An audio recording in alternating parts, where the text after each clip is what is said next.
தமிழ்நாடு இந்த பேரை சொல்லும் போதே கெத்தா இருக்குல்ல. மெட்ராஸ் மாகாணத்தை தமிழ்நாடுன்னு அண்ணா பேர் சூட்டினதுல இருந்து இன்னைக்கு வரைக்கும் இந்த மாநிலத்தோட வளர்ச்சியை உலகமே கூர்ந்து கவனிச்சுட்டு தான் இருக்கு. பெரியார், அண்ணா, கலைஞர் போன்ற திராவிட இயக்கத்தின் ஜாம்பவான்கள் மக்கள் நலனுக்காக பாடுபட்டு இந்த மாநிலத்தை பாதுகாத்து வளர்த்து கொடுத்துட்டு போனாங்க.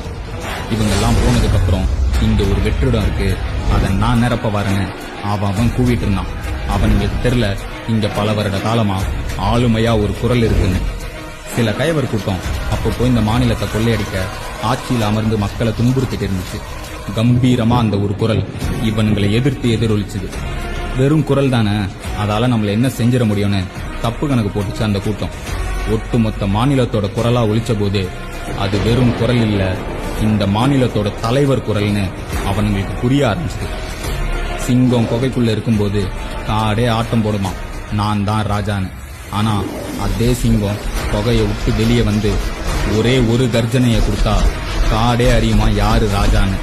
அந்த மாதிரி 2020 இந்த குரல் அரியணையை ஏறும்போது நாடே அறிஞ்சது யாரு ராஜான்னு. இன்னைக்கு மாநில மக்கள் மட்டும் இல்ல, இந்தியாவே ஒடுக்குமுறை, ஜனநாயகம், பாசிசம்னு அவங்களுக்கு எதிராக எந்த விஷயம் வந்தாலும் அதை எதிர்த்து இந்த குரல் எதிரொலிக்கும்னு நம்பிக்கையா இருக்காங்க. இப்பேற்பட்ட குரலுக்கு சொந்தக்காரர் முத்துவேல் கருணாநிதி ஸ்டாலின்.